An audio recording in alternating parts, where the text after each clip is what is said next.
Baik, apa semuanya sudah melihat PPT yang saya share?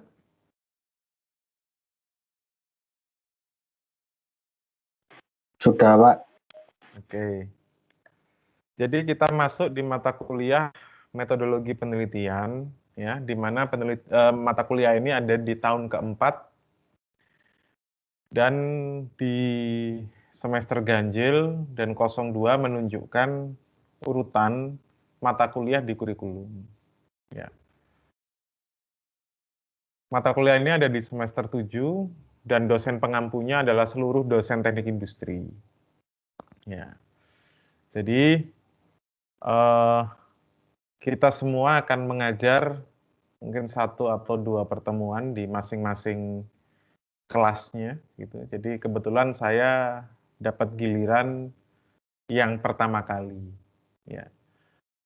Saya mungkin nanti akan menjelaskan ya beberapa hal yang kaitannya dengan filsafat ilmu pengetahuan dan juga hakikat ilmu pengetahuan.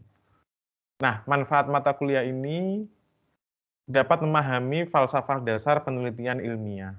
Kenapa harus dilakukan penelitian yang ilmiah? Apa yang dimaksud dengan ilmiah? Apa yang dimaksud dengan etika dalam pelaksanaan penelitian? Ya, jadi kemudian berikutnya kalian sudah diajarkan mampu menyusun kerangka penelitian yang benar.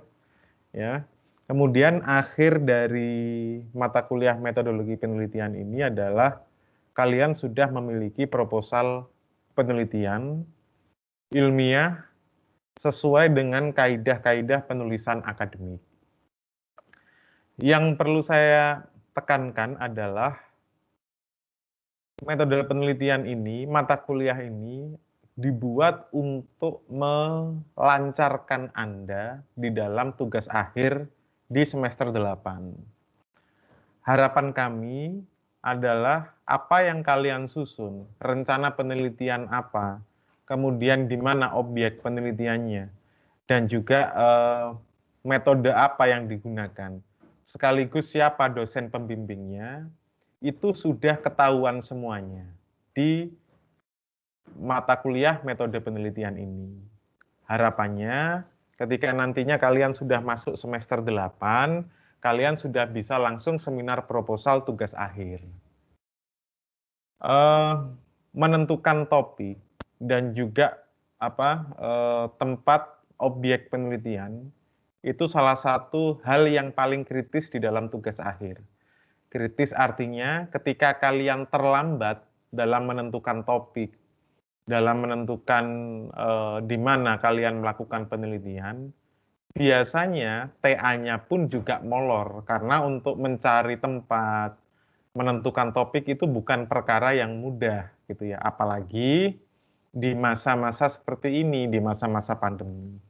Jadi harapan saya kalian sudah bisa menemukan yang pertama apa topik penelitian yang kalian harapkan, kemudian yang kedua di mana kalian akan menentukan akan melakukan penelitian. Itu semua sudah fix di semester 7 ini. Kemudian berikutnya mata kuliah ini akan membahas falsafah dasar penelitian ilmiah.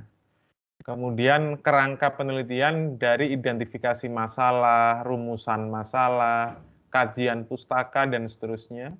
Kemudian proposal penelitian ilmiah dan menerapkan teknik-teknik tata tulis laporan sesuai dengan kaidah akademis yang berlaku.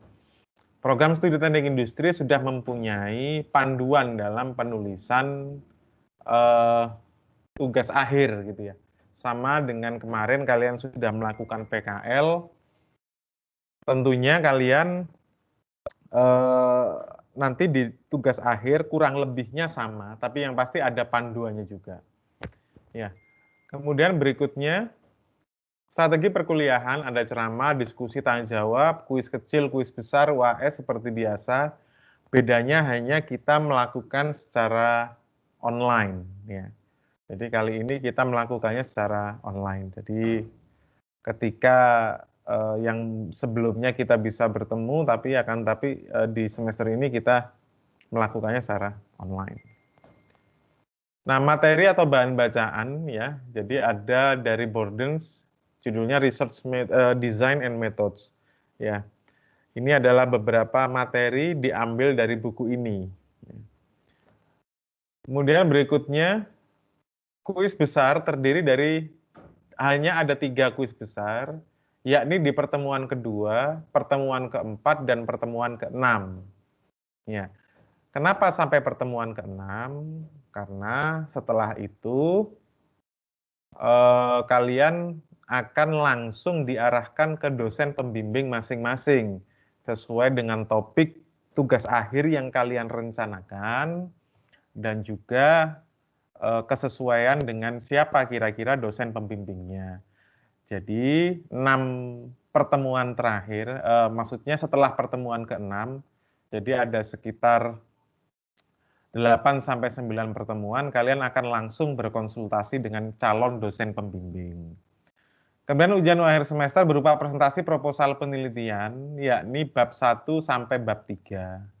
Ya, sekali lagi, harapannya adalah proposalnya itu sama dengan rencana tugas akhir yang akan kalian lakukan.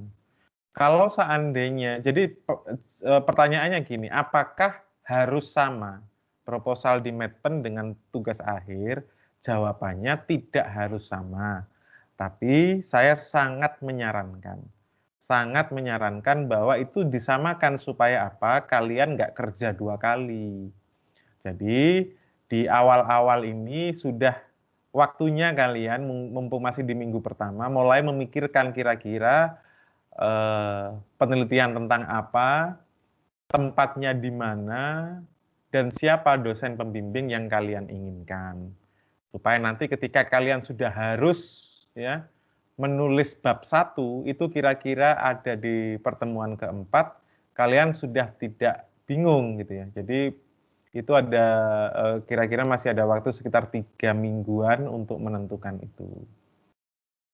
Kemudian ini kriteria penilaian tidak terlalu ini ya, maksudnya ini ya sama standar sudah sering kita lakukan ya. Nah, kemudian ini adalah jadwal kuliah sekaligus rencana pembelajaran semester. Yang pertama adalah ada falsafah hakikat ilmu pengetahuan. Kemudian minggu kedua ada etika ilmiah serta pelanggaran norma akademis. Berikutnya ada jenis-jenis dan metode penelitian. Berikutnya adalah perancangan penelitian dan penjaringan ide. Penjelasan tentang variabel penelitian, kerangka penelitian, dan prosedur pelaksanaannya. Nah, di minggu keempat ini, harapannya itu tadi, kalian paling tidak sudah punya gambaran akan meneliti tentang apa. Jadi, sampai di minggu keempat ini, kalian sudah bisa tanya ke dosen, misalnya, mungkin apakah ada dosen yang punya penelitian payung, penelitian yang biasanya dilakukan oleh dosen, dan variabel-variabel penelitian dosen itu biasanya dipecah kepada mahasiswa. Itu kalian boleh tanya mulai dari sekarang gitu. Jadi misalnya datang ke Pak Teguh, ke Bu Yurida, tanya apakah beliau-beliau punya penelitian. Mungkin itu bisa membantu kalian dalam menentukan ide, atau kalau kalian sudah punya rencana, tinggal dipastikan tempatnya. Karena nanti di minggu keempat itu sudah mulai ditagih, kalian rencana penelitian tentang apa, kemudian tempatnya di mana. Kemudian 5 sudah mulai teknis dalam penulisan proposal, ada teknik pengumpulan data dan kajian pustaka. Kemudian yang keenam teknik penulisan dan tata tulis laporan, itu membahas panduan dari panduan penulisan tugas akhir teknik industri. Nah, berikutnya setelah pertemuan ke-6, yakni pertemuan ke-7 sampai terakhir, kalian sudah diarahkan langsung ke dosen pembimbing. Ya, dosen pembimbing, maksud saya calon dosen pembimbing skripsi kalian. Nah, dari situ di pertemuan terakhir, yakni di UAS, itu kalian sudah punya proposal lengkap yang itu dipresentasikan ke semua dosen. Proposal lengkap itu berarti proposal tugas akhir yang isinya mulai dari bab 1, bab 2, bab 3, dan daftar pustaka. Harapannya adalah di minggu ke-16 itu semua sudah selesai. Setelah UAS dan masuk di semester baru, diperbaiki sedikit sesuai dari masukan pas UAS. Jadi di UAS itu akan ada banyak masukan untuk proposal penelitian, dan juga untuk metodenya, untuk tempatnya. Setelah diperbaiki, ya kemudian konsultasi dengan dosen pembimbing, setelah itu kalian bisa langsung segera seminar proposal TA. Harapannya seperti itu, jadi jangan sampai kalian mencari judul, mencari topik, itu di semester, di semester 8, biasanya terlambat, ya.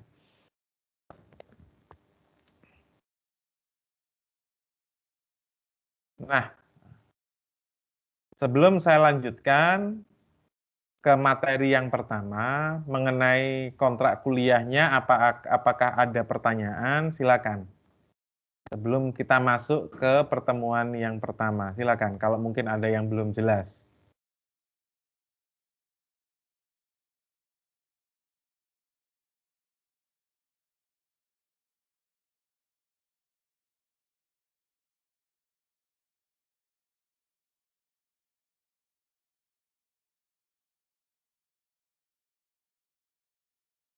Bisa saya lanjutkan ya?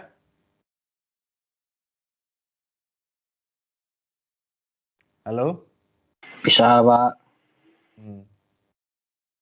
Bisa, Pak. Baik.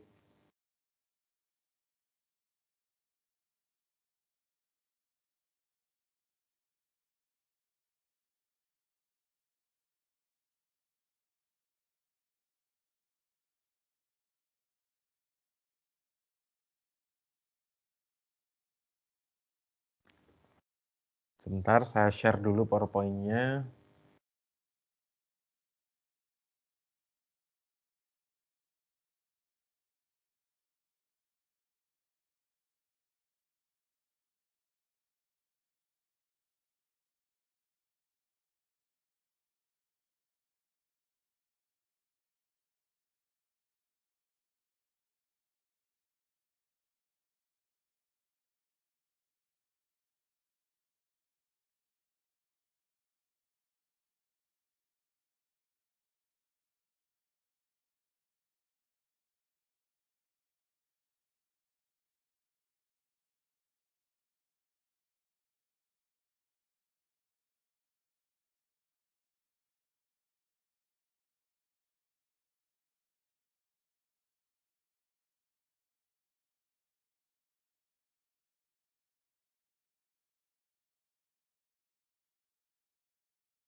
Sudah bisa melihat PowerPoint yang saya bagikan?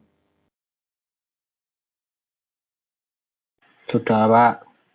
Oke. Baik, pertama kita akan membahas tentang pengetahuan. Ya, jadi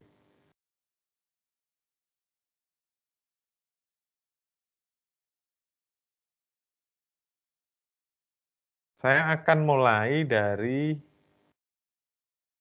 apa itu pengetahuan. Ya.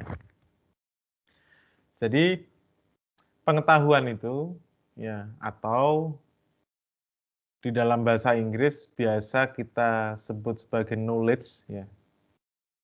Knowledge adalah collection of interrelated piece of information. Ya, jadi apa yang dimaksud dengan pengetahuan? Atau apa yang dimaksud dengan tahu tentang sesuatu? Ya. Adalah sekumpulan dari beberapa potongan-potongan informasi, di mana informasi itu ya didapatkan dari sumber yang berbeda, ya, dari beberapa sumber yang berbeda. Jadi misalnya seperti ini, kita memiliki pengetahuan bahwa ketika misalnya kita naik sepeda gitu ya, kita naik sepeda, ketika jalan turun, kita tahu bahwa ketika jalan turun ini, sepeda ini akan lebih ringan. Kita tidak terlalu mengayuh dengan tidak perlu mengayuh dengan keras. Sebaliknya jika jalan itu naik, maka kita perlu mengayuh dengan keras gitu ya, untuk bisa berjalan. Nah, pengetahuan itu sekarang kita urut datangnya sebenarnya dari mana? Ya. Pertama adalah yang paling awal itu berupa data. Ya. Apa data itu? Ya. Data adalah fakta-fakta mentah yang masih belum bermakna secara utuh. Ya. Ada fakta, ada fenomena, ada kejadian, gitu ya. Itu belum memberikan informasi secara utuh. Kemudian dari data-data itu dikumpulkan, ya. Dikumpulkan sehingga akan muncul yang namanya pengertian, muncul yang namanya informasi, muncul yang namanya data itu bisa diinterpretasikan. Maka dari situ muncul yang namanya informasi, ya. Dari data-data yang sifatnya acak kita kumpulkan, kita organizing, kita interpretasikan, maka muncul yang namanya informasi. Nah, informasi-informasi ini ketika itu digabungkan, ya, digabungkan dari kita ambil sumber informasi yang bermacam-macam, maka muncullah pengetahuan. Ya, muncullah pengetahuan. Nah, misalnya kita kasih contoh, ada satu data gitu ya, ada data misalnya katakanlah matahari terbit gitu ya, pukul 5 pagi. Itu fakta. Ya. Kemudian dari situ ada beberapa data tambahan yang kita kumpulkan. Ya. Ada beberapa data tambahan yang kita kumpulkan, misalnya di Malang matahari terbit jam 5 pagi. Kemudian ketika di Jakarta matahari terbit jam 5:15. Misalnya kita tarik lagi ke Aceh, matahari terbit jam 6. Nah, muncullah informasi, ya, muncullah informasi bahwa setiap ya ada pergeseran wilayah, maka muncul yang namanya misalnya informasinya ada perbedaan ya waktu matahari terbit. Ya. Setelah tadi data-data dikumpulkan, oh informasinya adalah ada perbedaan waktu matahari terbit. Nah, kemudian informasi itu dikumpulkan lagi, ya dikumpulkan, misalnya muncul informasi yang lainnya. Ya, jadi misalnya, oh ternyata yang waktu terbitnya matahari itu juga terus mengalami pergeseran. Misalnya di Malang jam 5. Itu di bulan, katakanlah di bulan September, tapi di bulan April, ya, di bulan April ternyata lebih pagi, jam 4:30 itu sudah muncul matahari. Di bulan Januari, bahkan misalnya sampai jam 5:15 itu belum muncul-muncul, gitu ya. Nah, dari situ beberapa informasi itu digabungkan, muncullah satu knowledge, muncullah suatu pengetahuan yang baru. Oh, ternyata ya, ternyata memang terbitnya matahari itu tergantung dari posisi bumi terhadap matahari.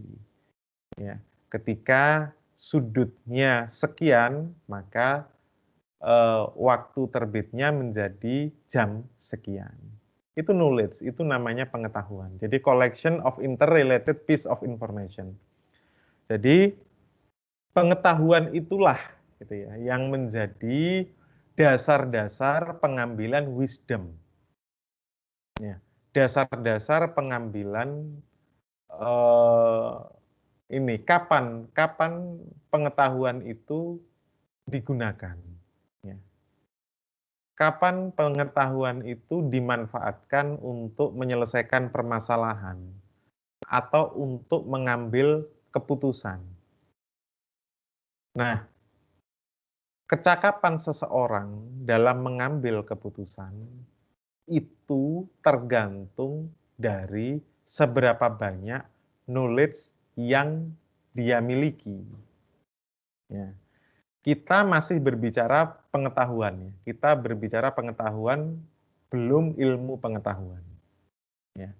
Jadi semakin banyak pengetahuan, ya, maka kalian akan semakin terampil di dalam menyelesaikan masalah, mempunyai perspektif yang berbeda dalam pengambilan keputusan.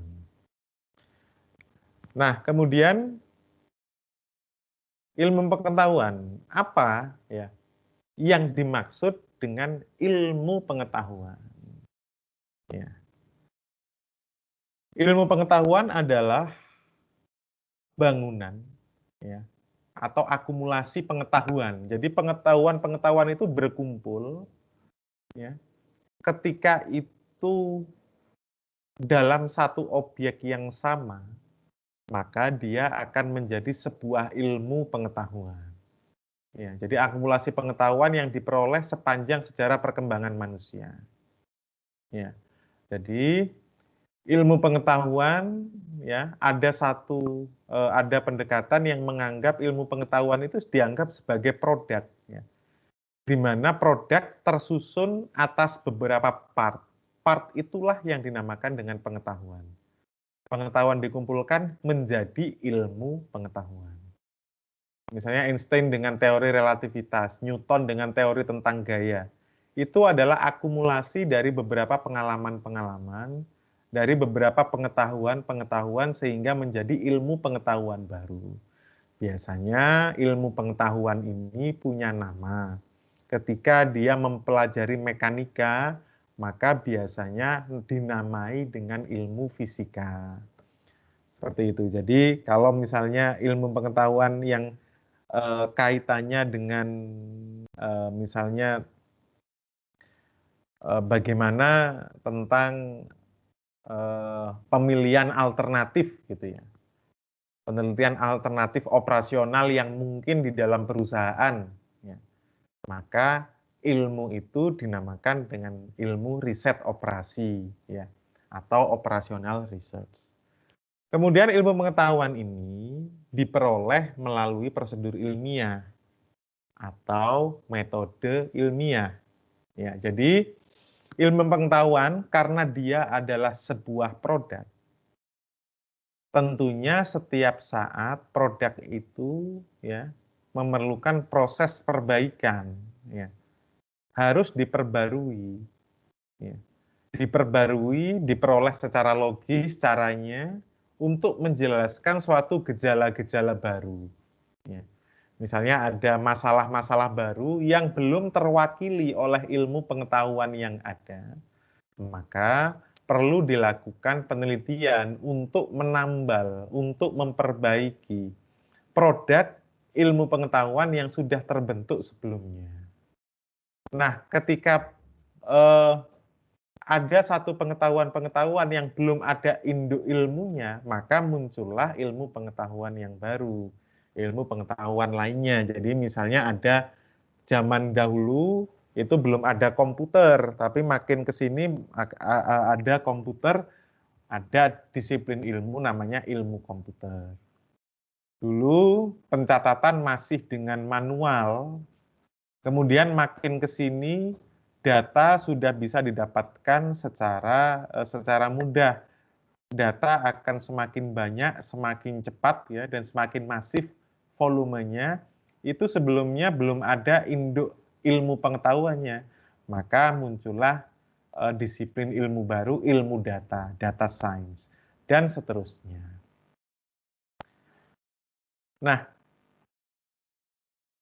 apa sebenarnya fungsi ilmu pengetahuan? Ya.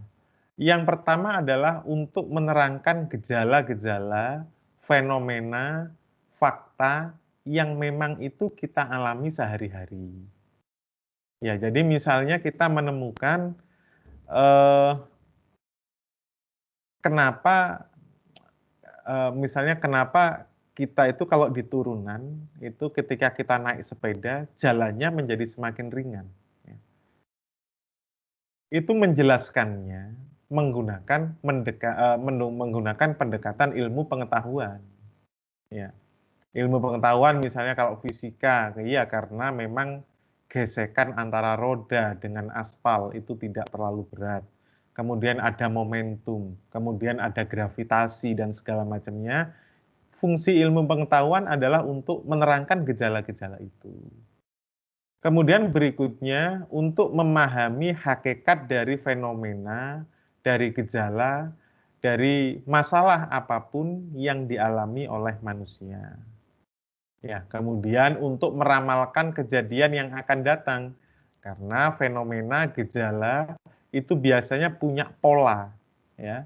Punya pola dengan ilmu pengetahuan, pola-pola itu akan divalidasi menjadi ramalan apa yang bisa didapatkan tentang perilaku sistem atau perilaku gejala itu di masa yang akan datang. Yang berikutnya adalah untuk mengendalikan fenomena, untuk mengendalikan gejala. Jadi misalnya ketika kita tahu eh, ada misalnya hujan gitu ya, ada hujan yang berpotensi menimbulkan banjir katakanlah di Jakarta gitu ya. Kemudian karena kita tahu ilmunya, kita tahu ilmu pengetahuannya, kita bisa merekayasa hujan tersebut supaya tidak turun dengan atau bisa dipindah gitu atau dengan rekayasa tertentu biasanya disiram dengan cairan apa dengan unsur garam dan segala macamnya, maka hujan itu bisa dikendalikan sehingga efeknya tidak terlalu merugikan. Nah, berikutnya adalah ciri ilmu pengetahuan. Yang pertama mempunyai objek kajian. Ya. Kalau zaman dulu, ya biasanya ketika itu adalah kaitannya objek kajiannya adalah alam, maka dinamai dengan ilmu pengetahuan alam. Semua kaitannya dengan objek kajian alam masuk dalam IPA. Apa saja? Ya ada biologi, kemudian ada fisika, ada kimia, dan seterusnya. Itu adalah ciri-ciri ilmu, maksudnya ilmu dengan objek kajian yang sama, yakni alam. Ilmu pengetahuan pasti mempunyai objek kajiannya. Ketika kita objek kajiannya adalah sosial, ya berarti muncullah ilmu pengetahuan sosial, muncullah IPS. Di dalamnya ada ekonomi, ada akuntansi, ada sosiologi, ya ada antropologi dan segala macamnya. Kemudian yang dinamakan ilmu itu disusun secara sistematis. Ya. Disusun secara sistematis artinya memang ada prosedur yang harus dilewati. Ada prosedur yang harus diikuti ketika memang kita ingin menguji fenomena tertentu. Menguji misalnya kita menemukan gejala atau fenomena tertentu di alam atau dimanapun, misalnya di industri, maka kita kembalikan ke ilmu pengetahuannya. Di ilmu pengetahuan itu pasti menyediakan prosedur, pasti menyediakan metode untuk menguji setiap fenomena-fenomena yang muncul. Kemudian berikutnya bersifat universal. Universal artinya legitimate, diakui, terus-menerus diuji oleh ilmuwan-ilmuwan dari seluruh dunia. Ya, jadi kalau namanya ilmu itu pasti ada ditulis di jurnal, kemudian dipublikasikan, diseminarkan secara oral. kemudian dibikin posternya, tujuannya adalah mengajak orang lain ya untuk berdiskusi, untuk menguji apakah pengetahuan yang baru saya dapatkan itu sudah benar secara ilmu pengetahuan itu sendiri atau secara metode yang digunakan. Ya. Kemudian berikutnya tugas ilmu pengetahuan. Ya. Yang pertama adalah memberikan deskripsi tentang fenomena, tentang gejala yang terjadi. Gitu. Jadi misalnya kita menemukan fenomena jumlah proses produksi yang tidak mencapai target gitu ya. Ditargetkan 1000, kita cuma dapat 500. Nah, ilmu pengetahuan itu tugasnya untuk memunculkan deskripsi tentang fenomena itu. Kenapa? Kenapa ini sampai turun? Yang masalah di mana? Ya, maka ilmu teknik industri akan berperan di situ. Kemudian yang kedua menerangkan gejala-gejala. Ya, itu tadi relatif sama penjelasannya. Jadi misalnya kita menemukan fenomena alam, ya. Maka jawabannya keterangan terhadap fenomena itu, kenapa terjadi hujan, kenapa terjadi kemarau, kenapa terjadi musim dingin, kenapa terjadi misalnya es di kutub mencair, itu adalah tugas ilmu pengetahuan. Kemudian menyusun teori, ya, mencari dan merumuskan hukum-hukum mengenai hubungan antara kondisi satu dengan kondisi lainnya. Hubungan peristiwa satu dengan peristiwa yang lain. Karena kita sebagai sebuah sistem yang besar adalah hanya sebagian kecil dari entitas atau bagian sistem yang lebih besar. Seringkali kita tidak tahu bagaimana kita atau apapun misalnya yang menjadi objek amatan kita itu berelasi dengan entitas atau bagian atau unsur lain. Ilmu pengetahuan tugasnya adalah mengungkap hubungan itu. Ya. Apa hubungannya misalnya penebangan hutan dengan pencairan es di kutub. Ya. Apa hubungan antara misalnya ini penebangan hutan itu lagi dengan naiknya jumlah pengangguran. Ya. Seakan-akan tidak ada kaitannya, ya, seakan-akan tidak berhubungan. Kok bisa penebangan hutan itu berelasi dengan naiknya jumlah pengangguran? Ya. Nah, ilmu pengetahuan tugasnya adalah menyusun teori-teori tentang itu. Kemudian membuat prediksi peramalan, ya yang paling sederhana yang sering kita dengar, ya ramalan cuaca. Kita tahu ilmu pengetahuan ketika angin, ya angin katakanlah angin muson timur yang membawa angin dingin dari Australia, maka mengakibatkan akan terjadi musim kemarau di Indonesia. Nah, dari situ kita bisa prediksi sekarang berapa kecepatan anginnya. Nah, dari situ kita akan tahu kira-kira cuaca besok itu seperti apa, apakah akan turun hujan dan seterusnya. Nah, berikutnya melakukan pengendalian, ya, tindakan untuk mengendalikan peristiwa atau fenomena atau gejala-gejala tertentu. Karena kita tahu, karena sudah tahu ilmunya, ya, karena sudah tahu ilmunya, maka kita bisa merekayasa sesuatu. Ya. Jadi kita bisa mengendalikan sebab-sebab terjadinya sesuatu. Itu adalah tugas ilmu pengetahuan. Nah, berikutnya, apa yang dimaksud dengan penelitian? Ya. Penelitian adalah satu cara yang dilakukan dengan tujuan untuk mendapatkan jawaban atas pertanyaan, jawaban atas beberapa masalah yang dihadapi oleh manusia menggunakan sekumpulan metode, ya, di mana proses ini akan menghasilkan satu pengetahuan.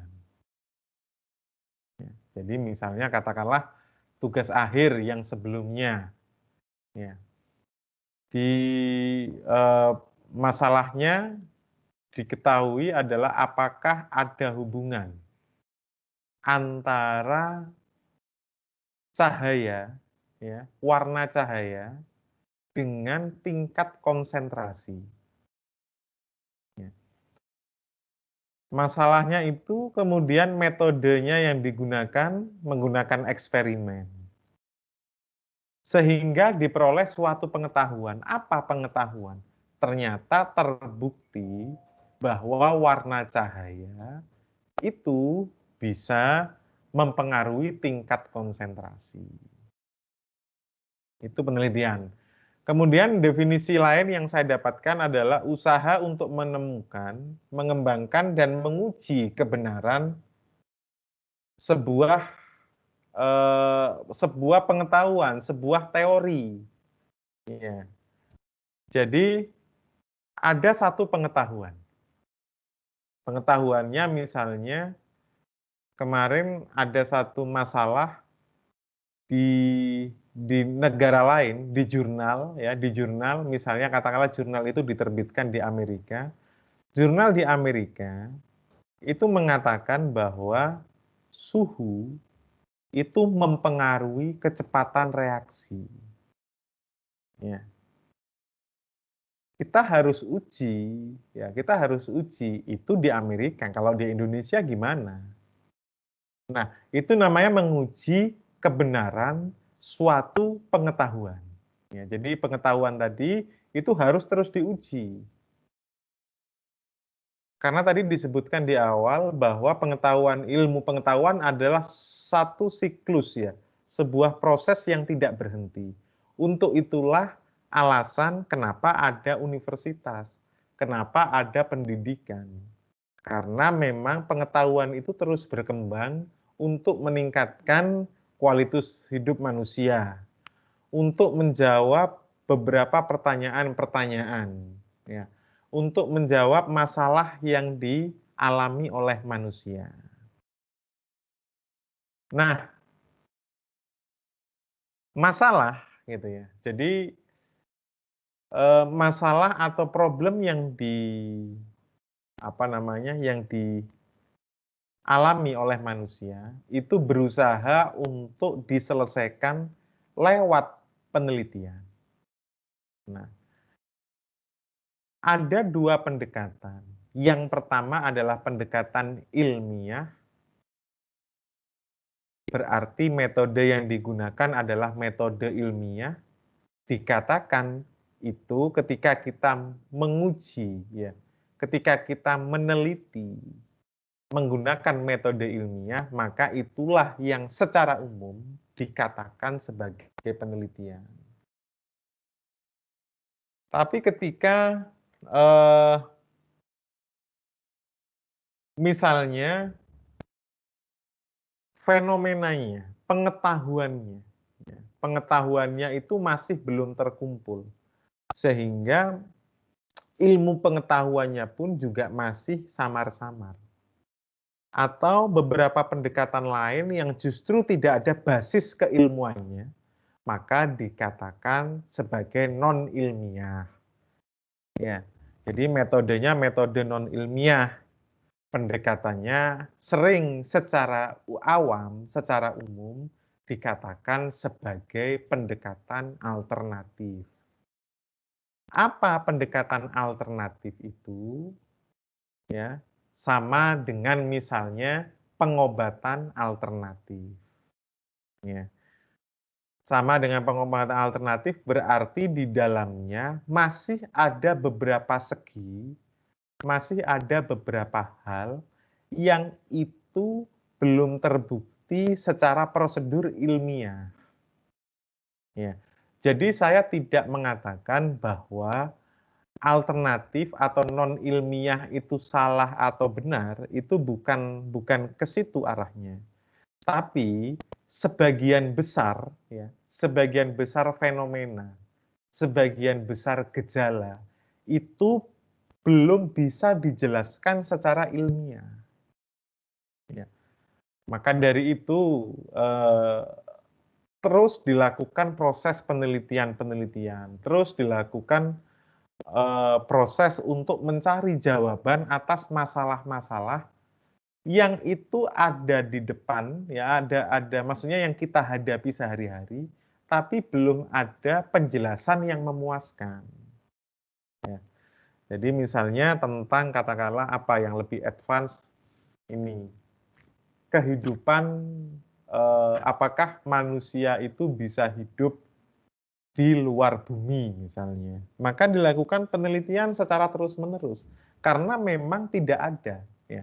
Karena memang tidak ada keilmuan yang tidak ada pengetahuan-pengetahuan yang cukup ya, untuk bisa membuktikan bahwa makhluk hidup manusia itu bisa hidup di planet selain bumi.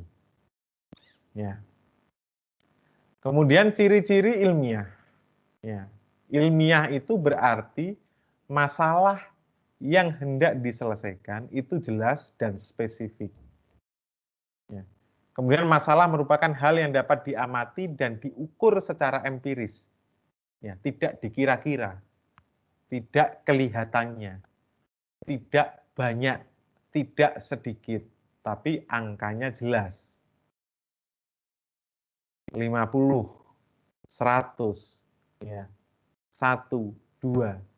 Jadi dapat diukur secara jelas. Kemudian jawaban masalah didasarkan pada data. Bisa dilakukan observasi. Bisa dilakukan eksperimen. Ya. Kemudian proses pengumpulan data dan analisis data serta pengambilan keputusan berdasarkan pada logika yang benar. Ya. Jadi ada pengetahuan, ada ilmu pengetahuan, basisnya adalah statistik. Bagaimana cara kita mengambil sampel. Berapa jumlah sampel minimal untuk populasi yang menjadi objek amatan. Ya. Kemudian berikutnya, kesimpulan itu siap terbuka untuk diuji oleh orang lain. Itu ilmiah. Jadi kebenaran itu ketika diuji telah melewati ujian dari banyak orang. Ya, maka setiap penemuan, setiap pengetahuan-pengetahuan itu pasti kita publikasikan istilahnya kalau di bahasa akademik, entah itu lewat jurnal, entah itu dipresentasikan di seminar dan macam-macam. Ya, jadi ilmiah itu ya berarti memang siap untuk diuji. Nah, sedangkan sebaliknya kalau non ilmiah, ya perumusan masalahnya itu masih belum terlalu jelas. Ya, belum terlalu jelas itu artinya memang sebagai seorang peneliti, pengalaman kita misalnya masih kurang. Kita belum tahu merumuskan ini mana dulu yang akan kita teliti, mana dulu yang akan kita pecahkan. Ya. Kemudian masalah tidak selalu dapat diukur secara empiris atau dapat bersifat supranatural atau dogmatis. Ini adalah perkembangan ilmu pengetahuan zaman dulu. Ya.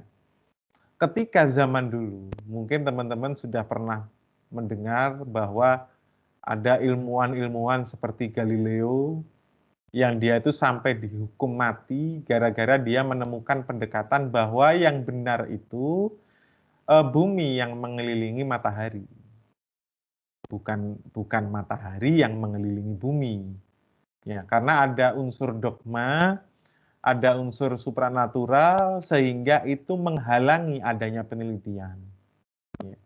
Kemudian jawaban tidak diperoleh dari hasil pengamatan data di lapangan. Ya, karena memang pertama tidak bisa diamati karena kurangnya instrumen pengambilan data. Ya. Jadi katakanlah ada khasiat ya, khasiat batu atau mineral tertentu untuk badan misalnya. Misalnya kita meyakini ada satu batu tertentu atau mineral tertentu, ketika itu kita jadikan kalung, ya, maka kita akan cenderung lebih sehat. Ya. Itu ngambil datanya itu menjadi susah. Karena apa? Data apa yang menjadi yang akan dicari, diamati itu nggak jelas. Kemudian bagaimana cara mendapatkan datanya? Itu juga masih belum jelas. Ya. Kemudian berikutnya, keputusan tidak didasarkan pada hasil pengumpulan dan analisis data secara logis. Ya. Jadi kadang-kadang di sini memang seperti tadi saya sebutkan ada beberapa hal yang kaitannya katakanlah dengan supranatural, dengan metafisik, dengan keyakinan, ya, dengan misalnya dengan agama, dengan apapun, artinya ada intervensi dari situ sehingga keputusannya tidak didasarkan pada analisis yang logis. Ya, itu non ilmiah. Sekali lagi saya tegaskan di sini bahwa sebagian besar fenomena, gejala yang kita hadapi itu masih non ilmiah. Ya. Artinya masih banyak yang belum bisa dijelaskan secara logis. Ya. Sekali lagi saya tidak berbicara benar dan salah. Ya. Yang ada kita sudah tahu pengetahuannya atau belum. Ya.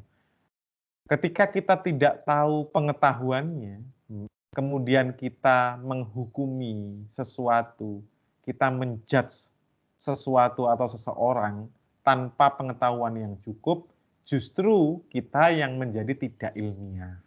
Seperti itu. Nah, kesimpulan tidak dibuat untuk diuji ulang oleh orang lain, karena memang pengalaman masing-masing orang itu berbeda. Ya.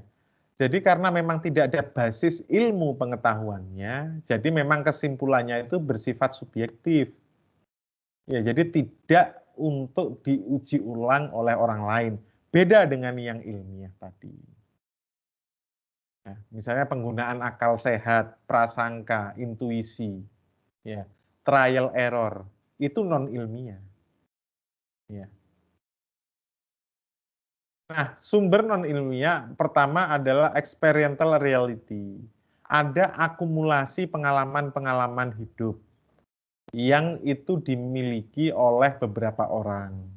Misalnya, kalau di bulan, katakanlah kalau di bulan September, ya, Malang itu biasanya hawanya dingin. Pas penerimaan mahasiswa baru, Malang itu biasanya dingin. Ya. Pengalamannya seperti itu. Ya. Dan itu terakumulasi secara bertahun-tahun bahwa setiap bulan September Malang itu menjadi sangat dingin.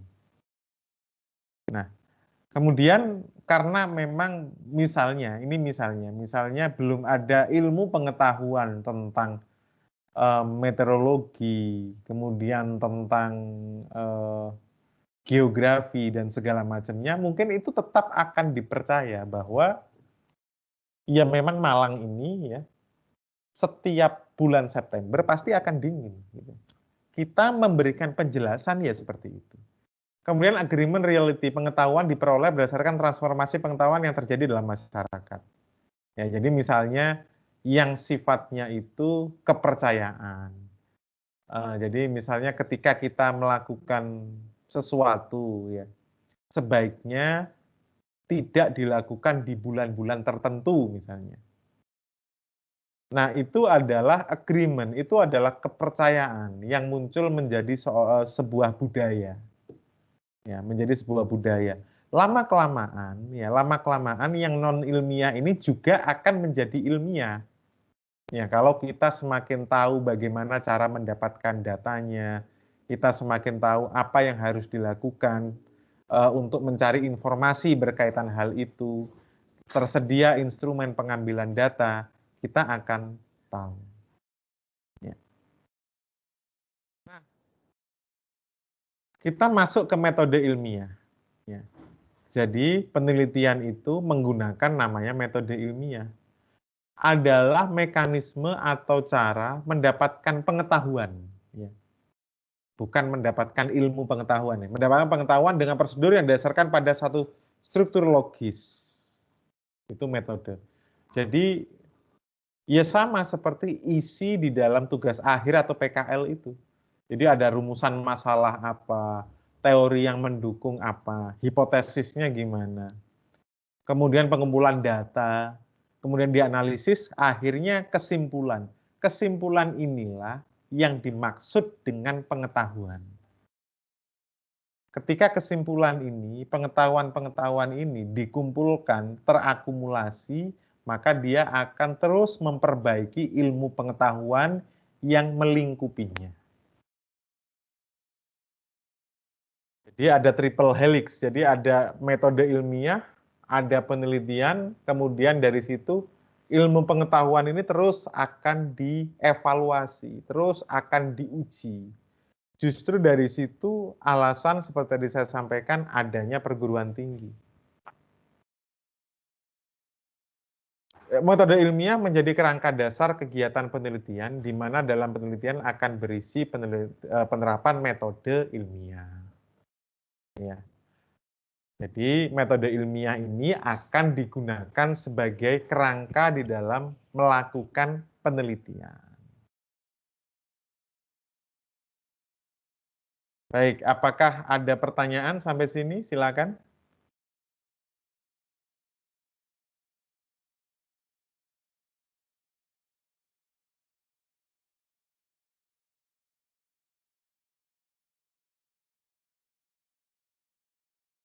Mungkin ada pertanyaan dari teman-teman sebelum saya lanjutkan. Silakan.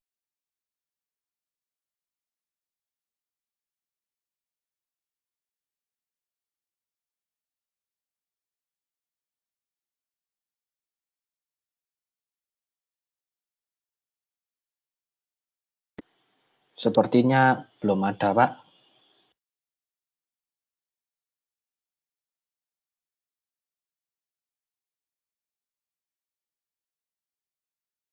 Ya, baik. Kalau belum ada, saya coba lanjutkan.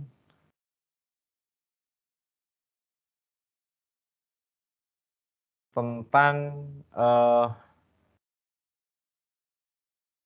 nah, sifat metode ilmiah. Ya, jadi metode ilmiah ini dia efisien dalam penggunaan sumber daya. Karena apa? Metodenya jelas. Jadi metodenya bukan trial error. Ya, metodenya jelas. Kemudian katakanlah ada dasar penelitian sebelumnya. Jadi kalian tidak perlu meneliti hal yang sudah diteliti orang lain. Untuk itulah dibutuhkan ada landasan teori. Ya, kemudian terbuka, dapat dipakai oleh siapa saja. Karena memang harus dipublikasikan pengetahuan ini. Ya. Kemudian teruji, prosedurnya logis dalam memperoleh keputusan.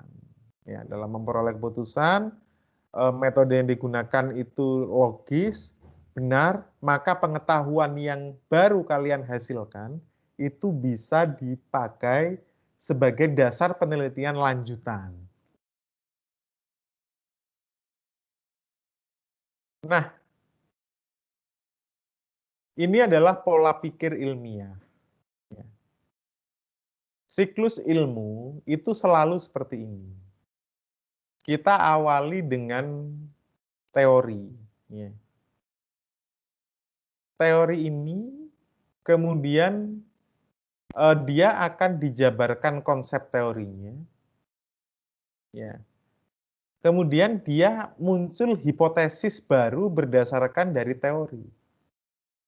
Ya. Jadi misalnya seperti ini, ada teori yang menyatakan bahwa tadi saya sempat menyebutkan sinar atau warna cahaya lampu, di mana warna cahaya lampu itu ada beberapa macam, ya, itu mempengaruhi tingkat konsentrasi mahasiswa. Teorinya seperti itu. Akan tetapi ketika teori itu ditarik ke konteks yang berbeda. Ya. Jadi ditarik dari konteks yang berbeda, maka akan muncul hipotesis baru. Ya. Misalnya teorinya hanya menyebutkan cahaya. Itu cahaya yang seperti apa? Apakah ada perbedaan cahaya yang misalnya yang white, yang putih, seperti lampu TL, lampu neon? Itu apakah berbeda dengan warm white? Ya, yang yang kuning, kekuningan, seperti lampu lampu dop itu, lampu pijar. Apakah itu juga mempengaruhi? Maka akan muncul hipotesa baru. Setelah itu muncul penelitian, ada penentuan sampel, penentuan metode penelitian dan segala macamnya. Kemudian muncullah observasi. Kita akan uji lampu pijar dengan lampu neon. Itu apakah dia mempengaruhi? Mempengaruhi lebih baik atau mempengaruhi lebih buruk? Ya. Kemudian dianalisis, kemudian setelah analisis muncullah pengetahuan baru di generalisasi. Ya. Di generalisasi artinya memang muncullah pengetahuan, ya. Jadi oh ya, memang di sini lampu ini lampu kuning, ya. Lampu kuning itu mempengaruhi konsentrasi belajar.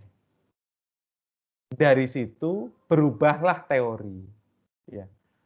Teori menjadi berubah dan kemudian muncul fenomena lain, akhirnya muncul hipotesis baru. Ya. Jadi siklus itu berjalan, ya. Siklus itu berjalan sesuai dengan searah jarum jam, gitu ya. Ketika kita sebelah kanan, ya, berarti kita mengalami proses induksi.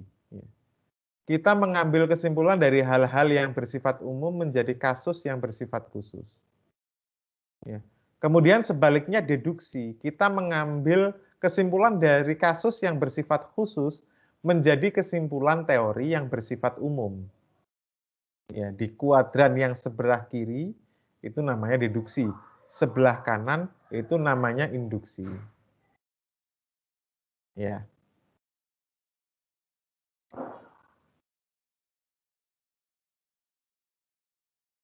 Ya. Silakan, mungkin ada pertanyaan kaitannya mungkin dengan proses tugas akhir secara umum. Bagaimana prosedurnya? Apa yang harus kalian siapkan? Mungkin ada yang masih bingung, silakan.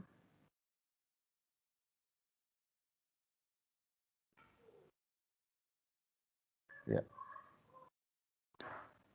Baik, kalau tidak ada pertanyaan, saya akan segera mengirimkan link. Ada tugas yang harus dijawab, itu sebagai kuis kecil 1 dan juga sebagai bukti presensi. Terima kasih untuk perhatian dari teman-teman semuanya. Mudah-mudahan bermanfaat, tetap sehat, dan tetap bersemangat. Terima kasih banyak.